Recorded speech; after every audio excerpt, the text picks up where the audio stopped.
All right, ladies and gentlemen, we're going to go through the same format that we have previously. We're going to do opening statements for both candidates. It's going to be 90 seconds each. We'll start to the person closest to me, and that will be Miss Pamela. So, Miss Pamela, if you want to go ahead and open. Thank you. Here's my introduction. Thank you, Lord, for your blessings on me. For there's a roof up above me. I've a good place to sleep.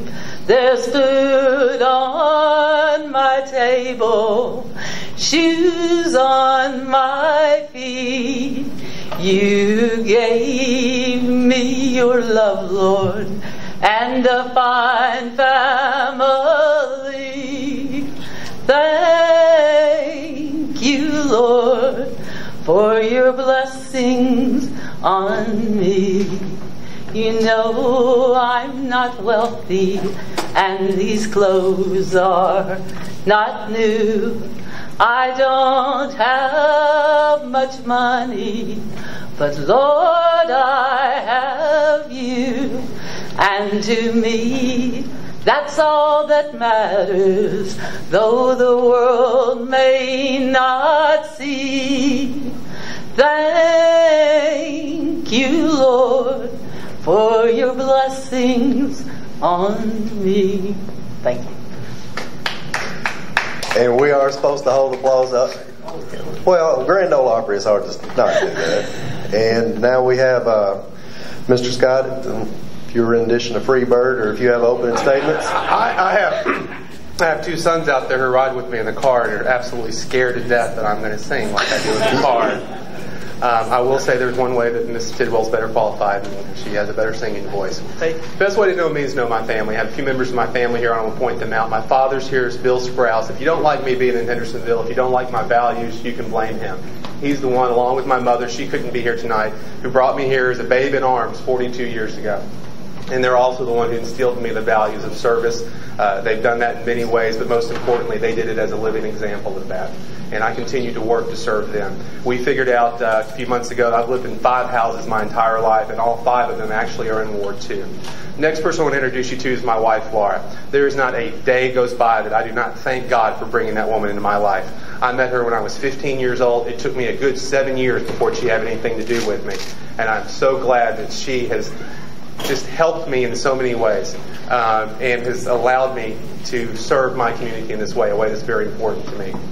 The other 2 people I want to introduce you to is Carter and Henry. They're my 2 sons. Yes, Carter's 14. He's over 6'2". Henry is 6 years old.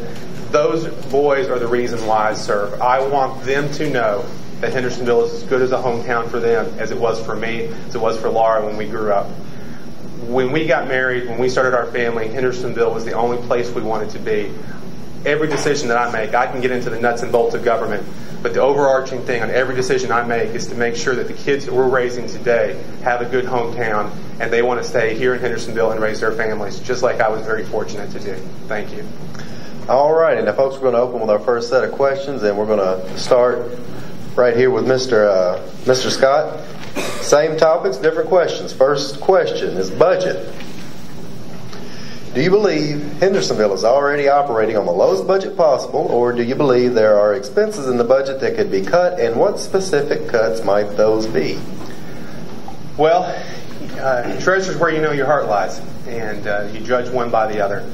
And we have made some very serious cuts the last few years in the budget. The last 4 years have been very difficult economically nationwide. They followed 4 very prosperous years for the city. But we have been able to focus on essentials.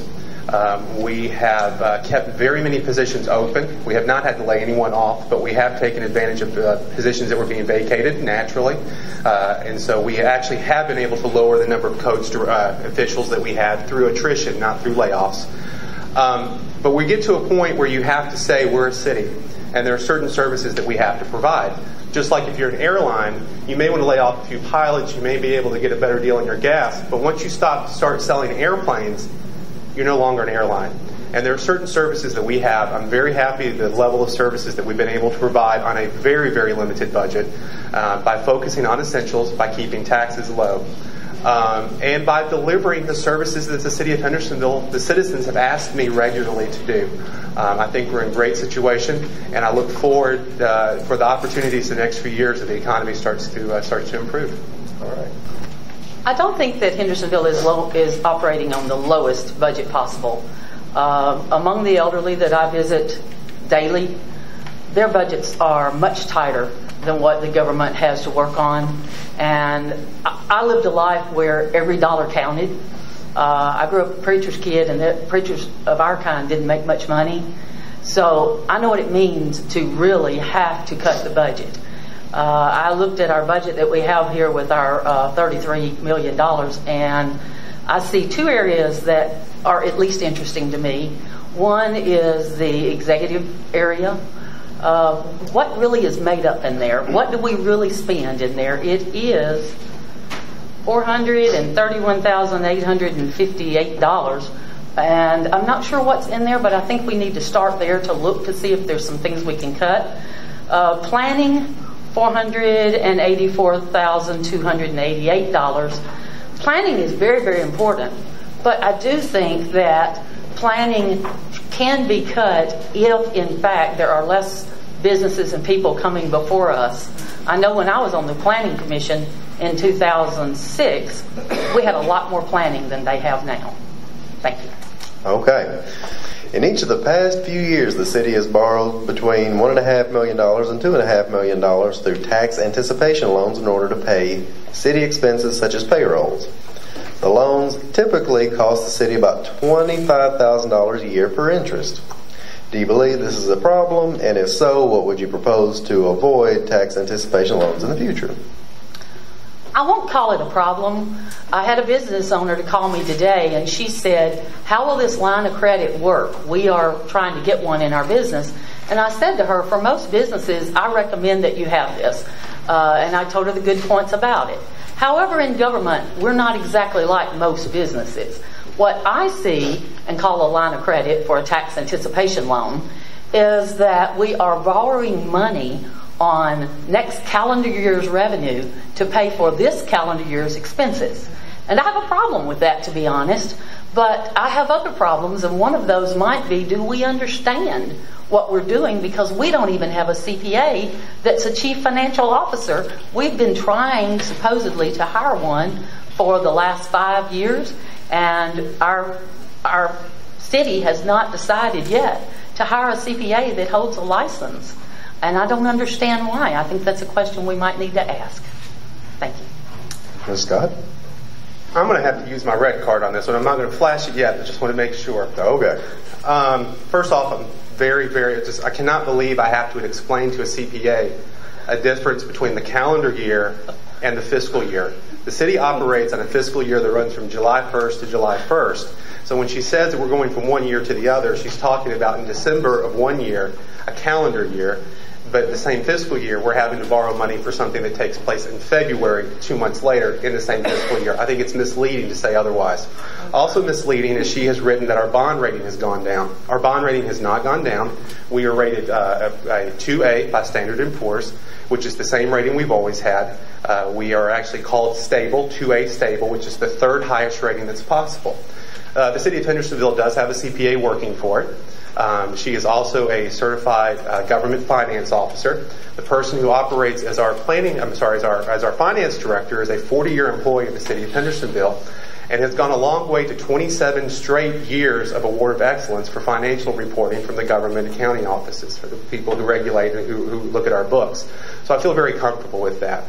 I'm not happy with the tax anticipation notice. That's why I'm very proud to say that I found out today, I've been watching this very closely, that it is very, very likely, if not sure, that the city of Hendersonville will not be doing that this year. That we have been able to, because of increased revenue and growing sales tax, that we've been able to work through that area.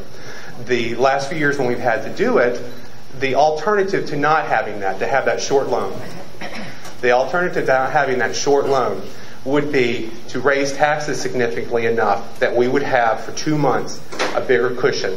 And that could be as much as a 10-cent increase in the tax rate. I would much rather spend $25,000 borrowing money for just a few months instead of having a 10-cent tax increase, that for the other 10 months of the year, we would be sitting on more and more of the taxpayers' dollars than what we need. Thank you.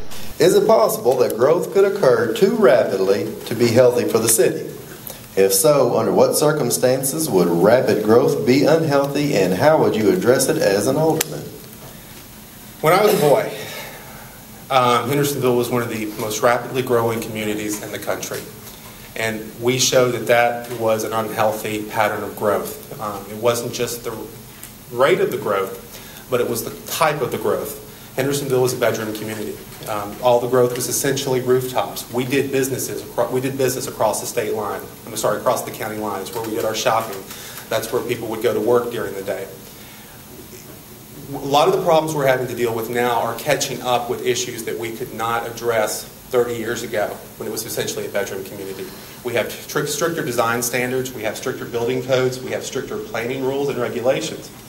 But more importantly, we have slowed the rate of growth. We're at a very, very solid and slow 2% annual rate of growth, roughly the last 10 years, which puts us much less slow, or much lower than any of the other ring communities that are around us. Also, it is very important to recognize that we've changed the quality of the growth. We're looking at commercial growth now. That's why we have the tax revenues that we have from sales tax. That's why people are able to get jobs in Hendersonville. That's why we have a lower unemployment rate in Sumner County than we do on average across the state. That's why our sales tax collection is up and we're able to keep property taxes down.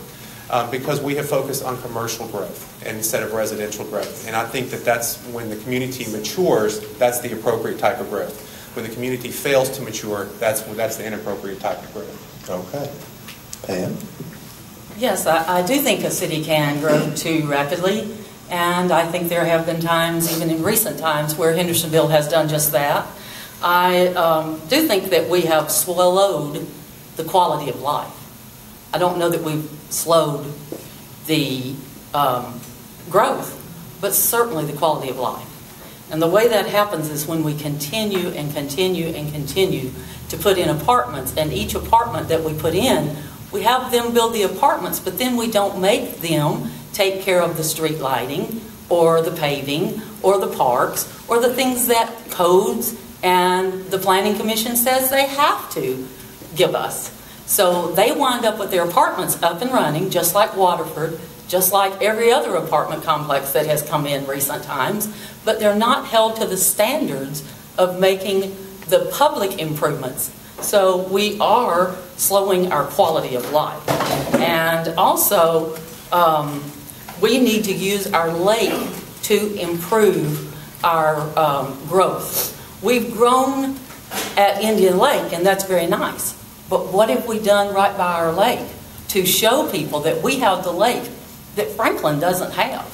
So we need to have the growth in more than just on Indian Lake. There should be growth throughout our city. Thank you. Under what circumstances would you support or oppose annexation? Okay. Again, I'll say, as every other person has said, I don't think that we should annex people who do not want to be annexed. We should help them understand why perhaps they might want to be annexed. I am a perfect example. The first house that I bought in 1973, when I was 16 years old, do the math, you can, was in a little subdivision called Twin Valley Subdivision off of Center Point Road. Bless its heart, that little community still is not a part of Hendersonville, and yet everything around it is already a part of Hendersonville. Now, perhaps those people don't want to be a part, but they need to be told, here's what you could get. We could help you with your streets. You wouldn't have to call the sheriff's department when there was someone with a gun in your neighborhood. When someone's beating someone, you could get a Hendersonville policeman there. If you don't mind, I think I'll go on with this one. Red card. All right. But, you know, I understand that not everyone wants to be annexed, and those that don't want to be annexed should not be annexed. But we should help people understand why it would be beneficial. Unfortunately, poor little Twin Valley has never been allowed to be annexed. And I really have a problem with that, because I tried to help us get annexed in 1973 and have a city manager's letter that says you will not be annexed. So it hurt my feelings when I was 16. Thank you. All right. Scott?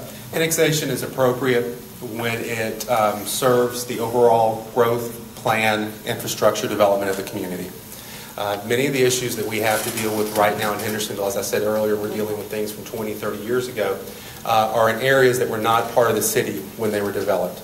The city has a stricter building standard than the county does. We have a stricter building code and design standards than the county does. And so we run the risk of having to come in and then retrofit areas to fit the higher standard of the city once they're annexed. It's more appropriate for us to do that as the area is being developed as it is in 10, 20 years after the development. I feel for folks who have lived miles away from the city and the city over decades comes to them.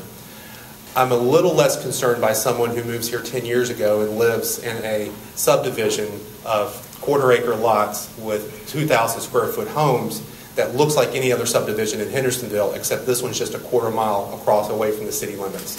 I think if those are folks who have all the benefits of living within the city, they need the responsibility of being part of the city. I just think that as long as we can continue to work with folks, and I have been involved with annexation votes, and I think it's very important to notice is that very vocal people have said they're against it. The last time we did it, we had annexation, we delayed a few neighborhoods because there were pending lawsuits. When January 1st came on and these neighborhoods were not put into the city, we had angry calls to City Hall by the neighbors who were not part of the lawsuit saying, how come I don't have my trash pickup? How come I don't have fire service? We found out that the majority of the neighbors wanted the service, and they were angry at the minority of their neighbors who voted against annexation. Thank you, sir. What ideas do you have to make Hendersonville a friendlier environment for establishing and growing businesses? Great. I really appreciate that question. That's something that has really been in the forefront my entire time that I've been in office. In fact, I received an email this summer from a longtime resident of Hendersonville who reminded me of the time we met 12 years ago when I talked about bringing businesses to Hendersonville and how fortunate I was to work in Hendersonville and wanted more people to be able to do that. And he said that he liked my energy, he liked my enthusiasm, but he was thinking, yeah, right. And he said, believe it or not, Scott, I believe you now, it's working. I was the deciding vote for the final piece of legislation that authorized Indian Lake Boulevard, which has given a 4-lane state highway through a non-residential part of town that gave us the commercial core that Hendersonville's finally needed. That is a project that has helped the county, it has helped the city, it has helped our schools, it has provided jobs, it's provided tax revenue without disrupting the life of the people who live in existing neighborhoods. I can stand very much on my record from the time I started the ad hoc committee to study ECD efforts so we could get the best projects available and take the best efforts for ECD, for the city, and for the county.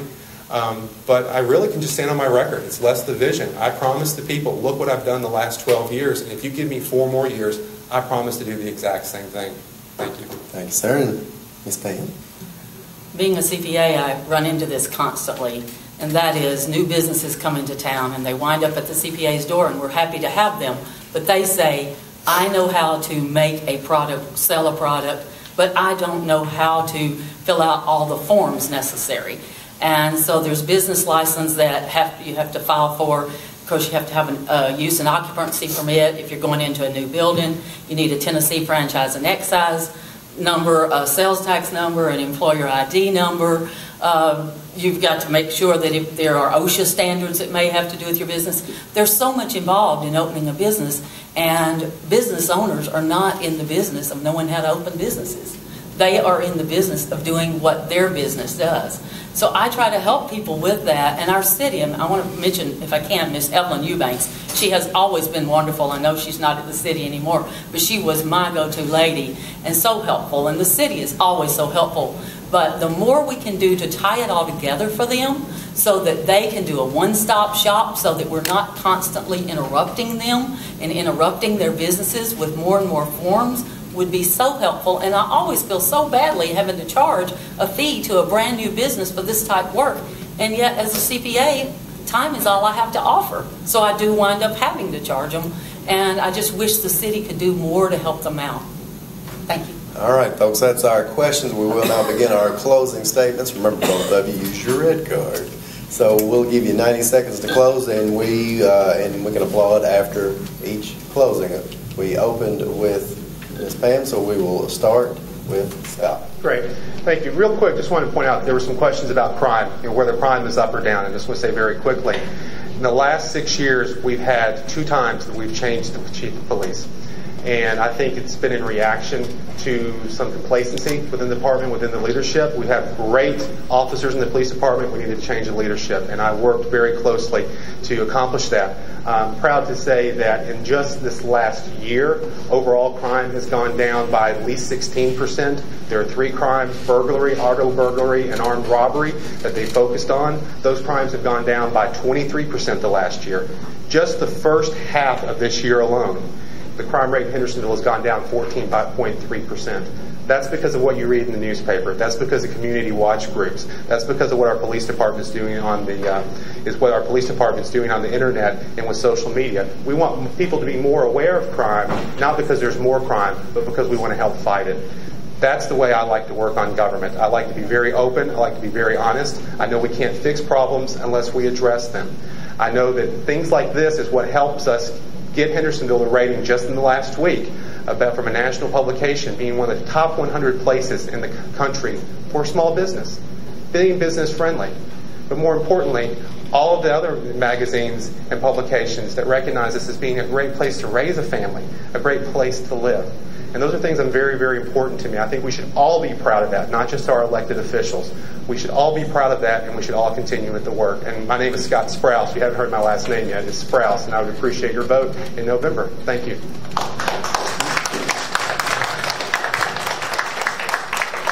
Ms. Pam? Yes, Pamela Tidwell. Now I'll take the time to introduce me, since I introduced Scott in the beginning. I am Pamela Tidwell, and I live at 149 Sanders Ferry Road. I have been there since 1999, and I have 2 children. I have a son who also lives in Ward 2. We won't give out his address. He's married to a lovely lady, and they put up with each other marvelously. I have a daughter and a son-in-law and 2 beautiful granddaughters who live in Knoxville. My children attended Gene Brown Elementary School, where I was the PTA president in the 1970s and 1980s. In 1985, I started working with businesses and individuals in the Hendersonville area through the work of a CPA firm, and I opened my own firm in 1990.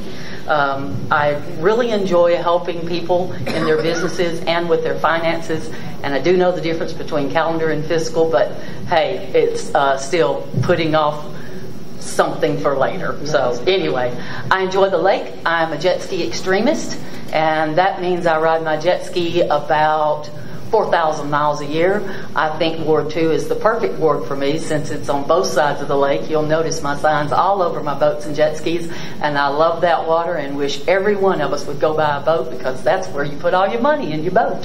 So vote for me. I'm Pamela Tidwell, and Ward 2 Alderman. Thank you for this opportunity, sir. All right. Thank you, folks.